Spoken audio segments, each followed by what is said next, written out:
The morning sun struggled to break through the thin, stained curtains of the tiny apartment, casting pale, reluctant beams onto the cluttered kitchen. David Miller, 30 years old, but worn as if he had lived twice that, moved quickly between the stove and the dais, flipping pancakes while keeping an eye on his 3-year-old triplets Ethan, Elijah, and Emily. Their laughter, bright and innocent, filled the cramped space as they banged plastic spoons on the table, completely unaware of the storm simmering just a few feet away. David's body ached from the factory's night shift, his muscles sore, his head pounding, but none of that mattered. All that mattered were those 3 small faces, their hair tousled, their pajamas stained with syrup and mischief. Asterisk behind him. Vanessa leaned against the doorframe, arms crossed tightly over her chest, her eyes sharp with a kind of bitterness that had long outgrown mere frustration. She watched him, her lip curled in disgust, as though each moment he spent doting on the children was an offense to her. "Look at you," she sneered suddenly, her voice slicing through the fragile morning peace. "Pathetic, playing house. Like this is all you ever wanted." Asterisk. David paused, spatula in hand, his chest tightening. He knew Vanessa hadn't been happy, but lately the weight of her resentment had grown unbearable. "Vanessa, please," he murmured, not wanting to wake the full force of her temper. "They're just kids. They need us." Asterisk. They need you, she snapped, pushing off the doorframe and stalking into the room. "I never wanted this. I never wanted them." Her hand swept through the air as if she could erase the sight of their children from her life with a single gesture. "You trapped me. I had dreams, David. I had a future before you dragged me down with your factory job and your perfect little family fantasy." Asterisk. His throat clenched as he turned to face her, the spatula trembling in his grasp. "Don't say that. You don't mean it." Asterisk. "I mean every word," she hissed, brushing past him to the bedroom. Within minutes, he heard drawers slamming, zippers tearing open, the hurried shuffle of clothes being stuffed into bags. Panic surged in his chest. He rushed after her, the triplets calling for him from the kitchen, their voices sweet and trusting. Asterisk. "Vanessa, wait, please." His voice cracked, his heart hammering in his ears. "They need their mother." Asterisk. She turned on him, fire in her eyes. "They'll be better off without me. And you'll never be anything. You and these kids will never amount to anything. Watch me build a real life, David. A life without you." Asterisk. Her words landed like blows, but she didn't linger to see the damage. She brushed past him, dragging her suitcase behind her as if it weighed nothing. The front door opened, then slammed, and just like that, she was gone. Asterisk. Silence collapsed over the apartment, broken only by the distant sound of the triplet spoons clinking against their plates. David stood frozen, his chest hollow, his breath shallow, unsure how to move, how to breathe, how to begin piecing together the life she had just shattered.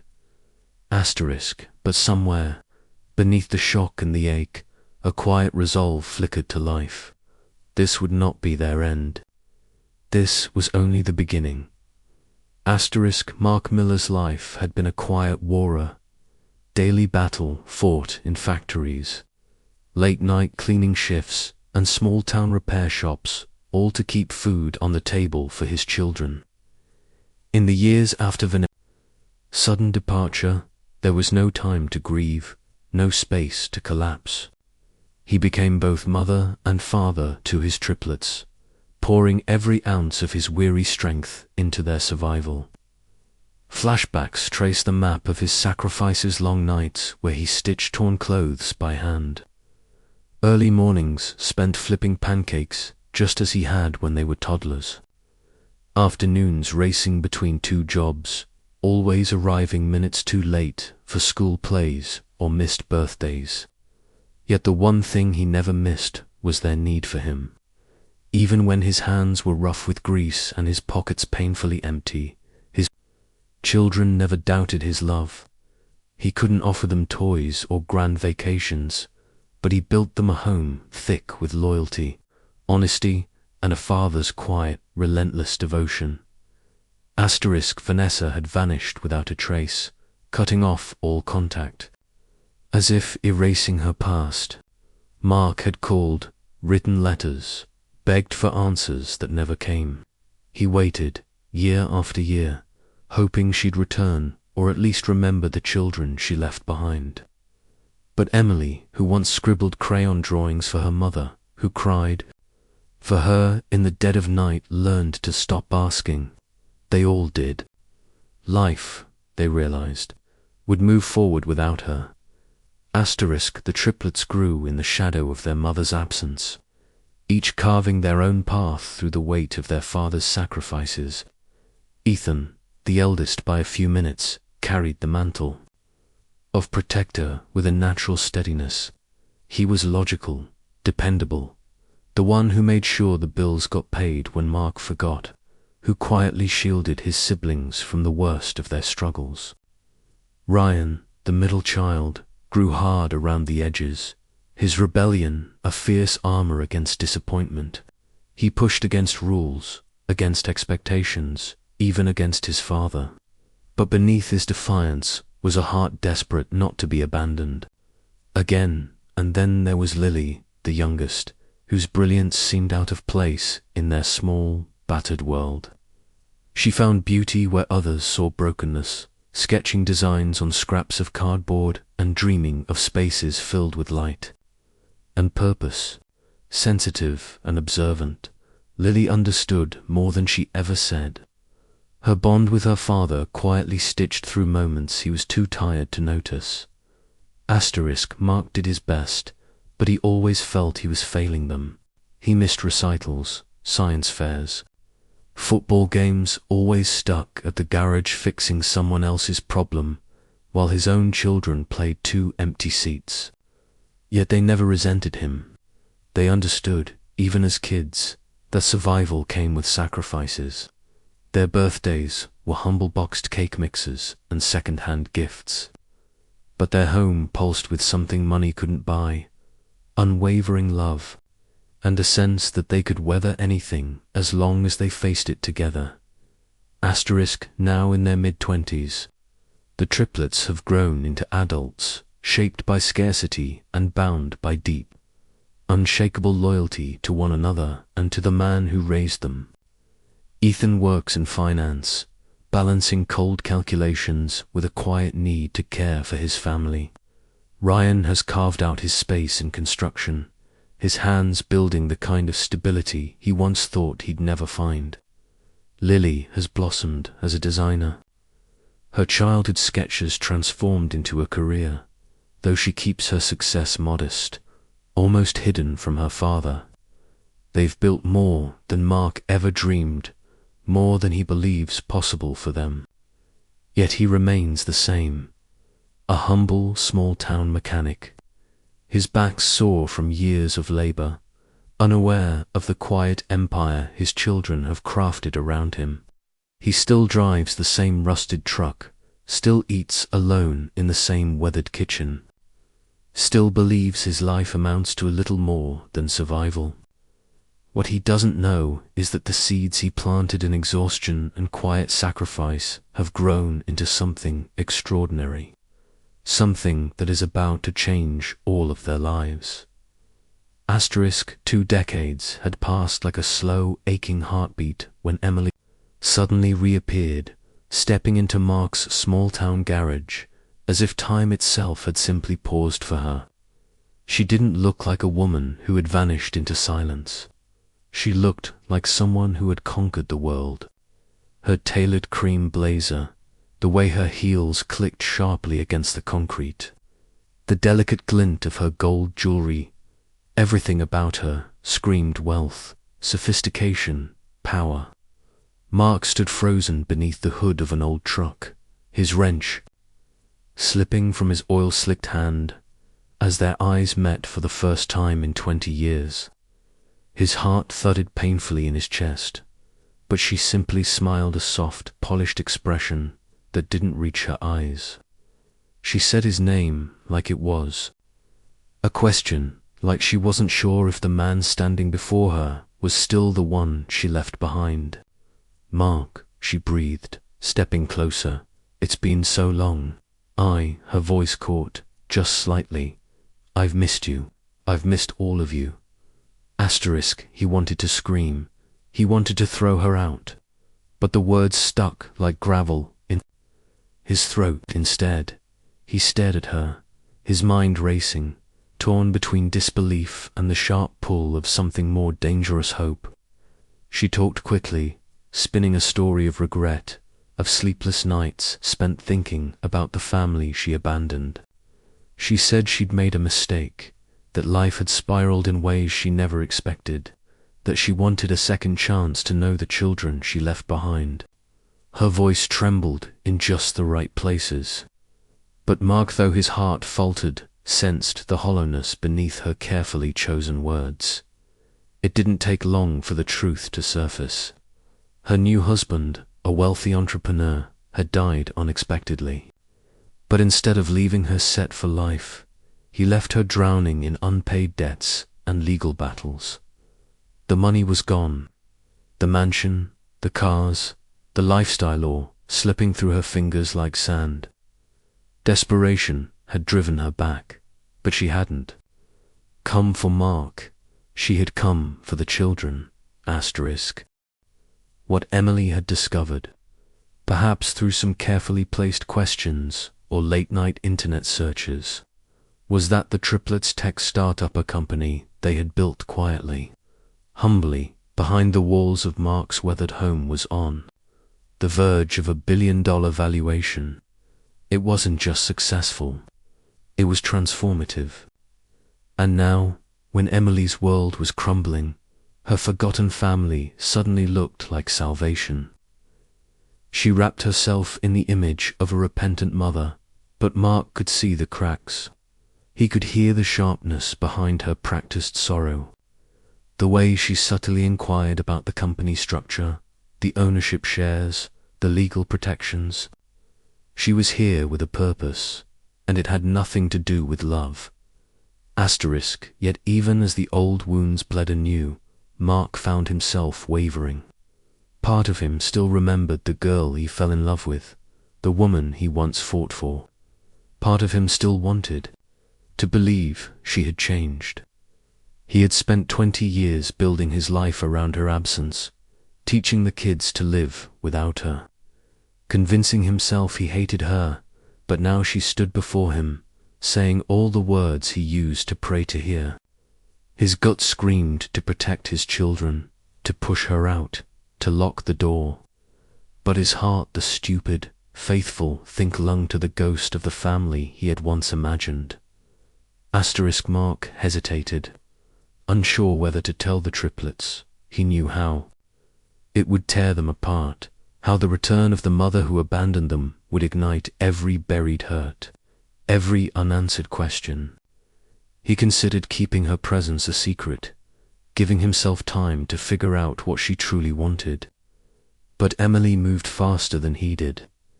Before Mark could act, she reached out to the kids directly, calls, emails, messages dripping with carefully constructed warmth. She found her way in, sidestepping him completely, and soon Ethan, Ryan, and Lily were staring at him with questions in their eyes and betrayal in their hearts. The emotional chaos Mark feared had already begun, and now, standing at the center of it all, he faced an impossible choice: protect his children from the woman who had already hurt them once, or open the door to the dangerous hope that people can change. The return of Emily detonated like a slow-burning grenade in the center of the family, fracturing the fragile unity Mark had spent decades building. Ethan, ever the logical one, approached Her reappearance with careful suspicion. He asked pointed questions, demanded details. But somewhere behind his guarded eyes was the flicker of a son who, despite everything, wanted to believe in the possibility of forgiveness. Ryan, however, would not entertain it. His rage was immediate and scorching, his voice rising with years of buried abandonment, accusing Emily of walking away when they needed her most, and accusing Ethan of being naive for even considering her return. For Ryan, she would always be the woman who traded her children for freedom. Lily, caught between her brothers, was the most vulnerable, her heart torn by the reawakened ache for a mother's love. Emily sensed it instantly. She lavished Lily with affection, crafting a web of half-truths and carefully spun lies, telling her that Mark had driven her away, that he'd twisted the story, that he'd kept the children from her out of spite.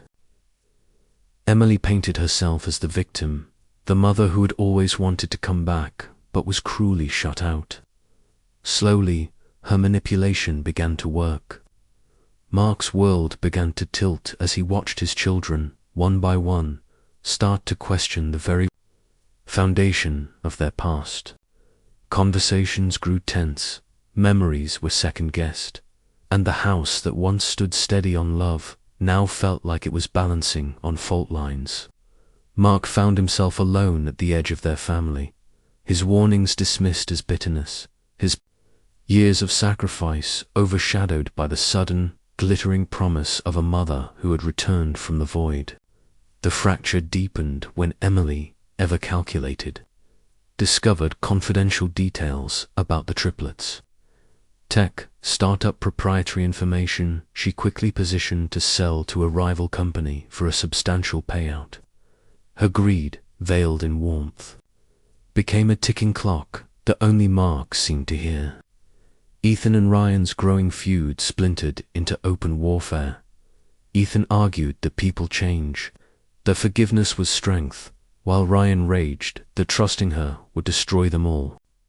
In the midst of their clashing, Lily quietly slipped away to meet with Emily in secret, hungry for answers, desperate for connection, unknowingly feeding their mother more pieces of the company's future. Mark's heart broke in slow motion, as he realized he was losing them not to time, not to adulthood, but to the very woman who once abandoned them on a cold morning without looking back.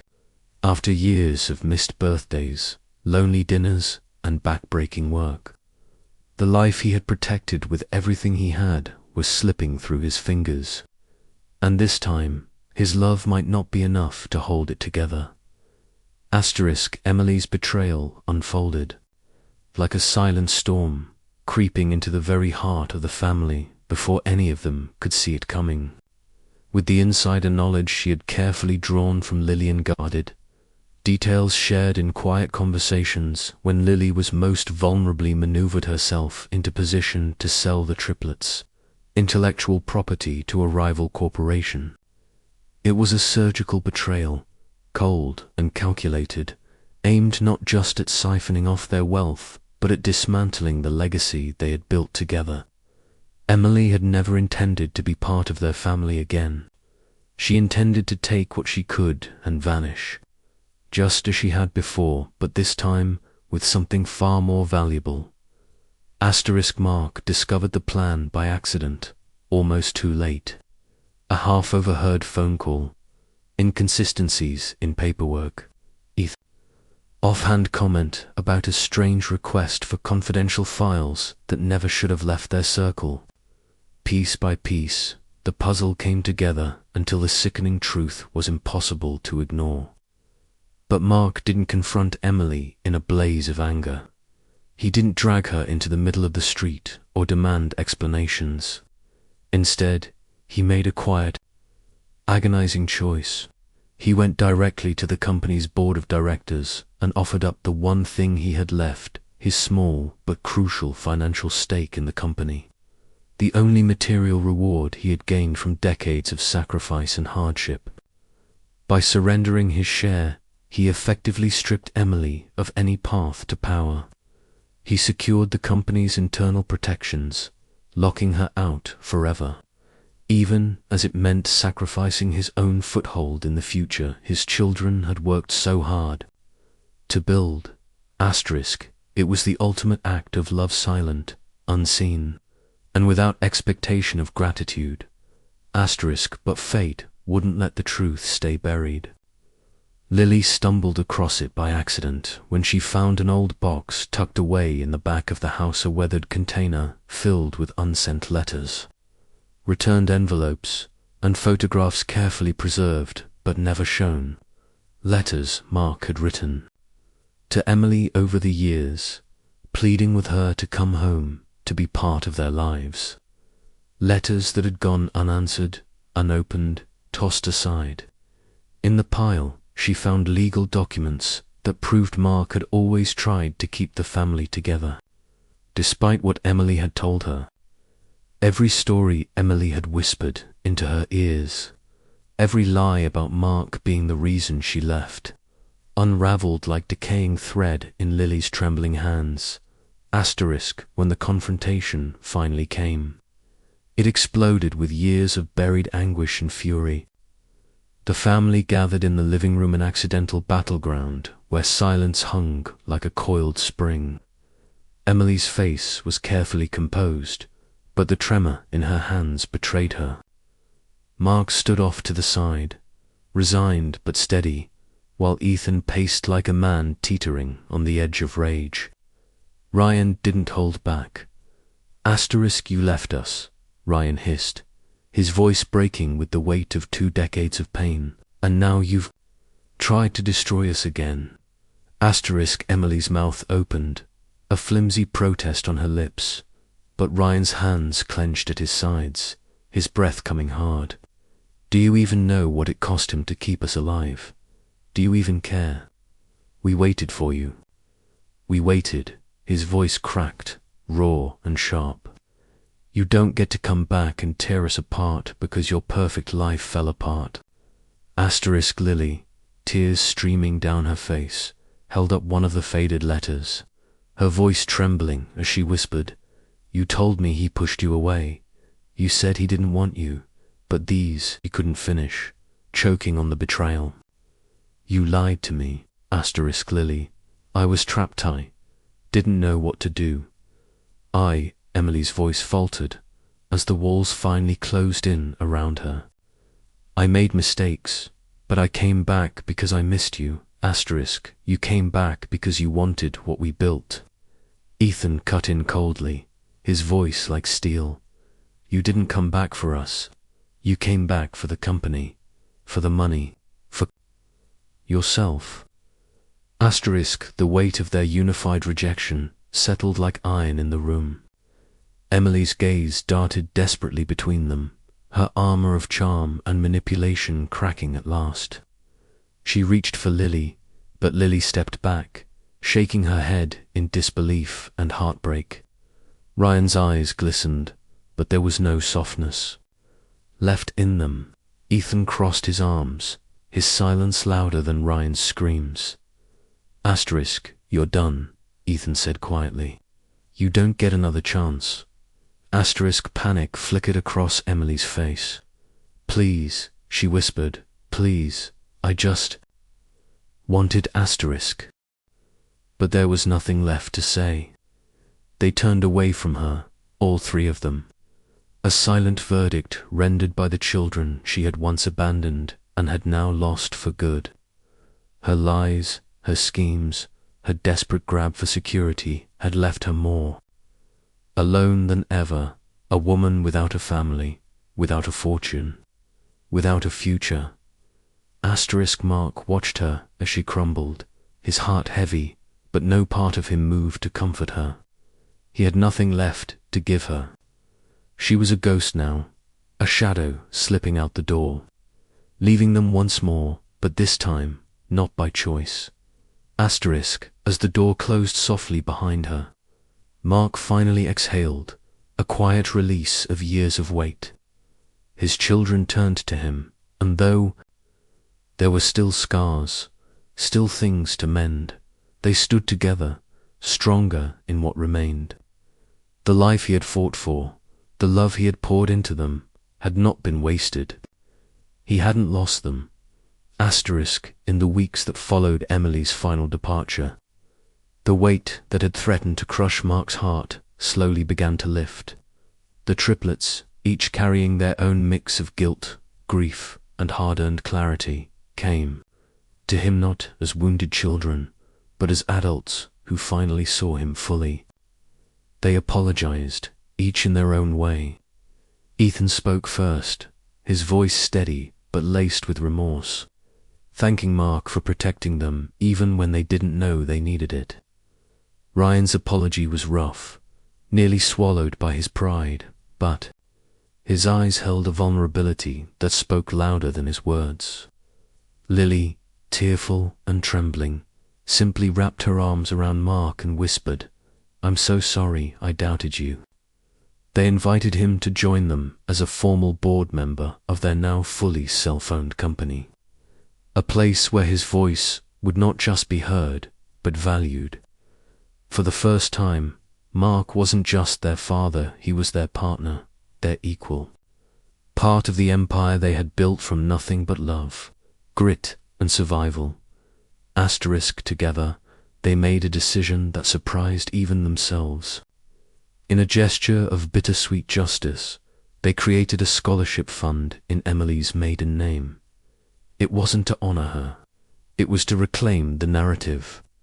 The fund would provide opportunities for abandoned and at-risk children, the very kind of kids Emily had once so easily discarded.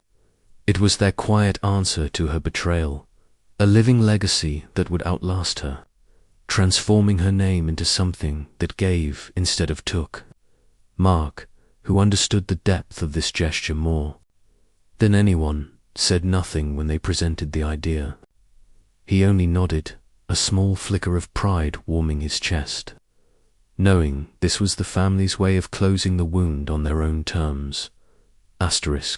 On the day the triplets unveiled their new corporate headquarters, sleek, glass-fronted building that stood as a monument to everything they had overcome, Mark sat in the front row, dressed simply, his rough, calloused hands folded neatly in his lap. Cameras flashed, executives mingled, and speeches filled the air, but Mark didn't need the spotlight. Watching his children confident, unified, and unbreakable was enough. They had made it, not in spite of their scars, but because of them. And as the ceremony ended and his children found him in the crowd, pulling him close, Mark finally allowed himself to rest, his heart full with the quiet, steadfast pride of a man who had never walked away. The late afternoon sun drifted lazily through the dusty windows of Mark's small, weathered garage, painting long, slanted beams of light across the grease-streaked floor. It was a place unchanged by time-rusted tools, still hung in their familiar places. The old radio still perched on the shelf, humming faint static. Mark sat quietly on the edge of his workbench, his hands rough and oil-stained, turning over a tattered photograph he had carried with him for decades. It was a snapshot of Ethan, Ryan, and Lily when they were just toddlers tiny, grinning faces smudged with jam, their wide, trusting eyes staring straight into his soul. The corners of the photo were creased and soft from years spent tucked inside his wallet, weathered by time and by the weight of everything they had survived. He hadn't realized how much he had clung to this small piece of the past, how it had silently carried him through the crushing years of double shifts, unpaid bills, missed birthdays, and aching loneliness. He had raised them in this garage, in this life of quiet sacrifices that the world never bothered to notice. And yet, here he was, alone again, sitting with nothing but his memories and the hum of an old ceiling fan to keep him company. The sound of engines in the distance broke through his reverie. 3 cars, sleek, powerful, unmistakably expensive, rolled up the driveway, their polished surfaces gleaming in the sun. Mark frowned, confused, until the doors swung open and Ethan, Ryan, and Lily stepped out, grinning like they had when they were little and plotting a surprise. They didn't give him a chance to ask questions. Ethan clapped a firm hand on his father's shoulder. Ryan tossed him a set of keys with a crooked smile, and Lily pressed a folded envelope into his palm. We're moving you out of this place, Ethan said, half laughing, half serious. It's time you had a home that doesn't leak every time it rains. You can't live here forever, Dad. Lily chimed in, her voice soft but steady. You built everything for us. Let us build something for you now. Mark's throat tightened, the familiar sting of unshed tears rising quickly, but he forced a chuckle. I like it here. Got all my tools, all my history. Ryan raised an eyebrow, his smirk laced with affection. Yeah, well, you're bringing your tools. But you're not staying. We've got a place, big porch, lots of light, no leaky roof. Mark shook his head, a soft, disbelieving smile tugging at the corners of his mouth. It wasn't about the house. It never was. It was about them showing up, about them remembering what mattered, about them standing there, united not just as siblings, but as his children, as a family he had held together with tired hands and quiet, relentless love. He looked at them so much stronger than he had dared to dream. They would become and finally let himself feel it, the quiet victory, the kind that wasn't measured in dollars or headlines, but in the unbreakable bond they had somehow salvaged from all the years of hurt. The life he had fought to give them, the love he had clung to even when it was fragile, had not been wasted. As they pulled him toward the cars, laughing, arguing over dinner plans, Mark slipped the worn photo into his pocket and let them lead him away from the garage, from the years of solitude, from the shadows of what they had lost. For the first time in a long, long time, he allowed himself to believe he was home not in walls or roofs, but in them. And as they drove away, his voice, quiet and steady, echoed like a closing thought in the back of his mind. Some people leave because they're afraid of what they might lose. But the ones who stay, they're the ones who build everything worth having.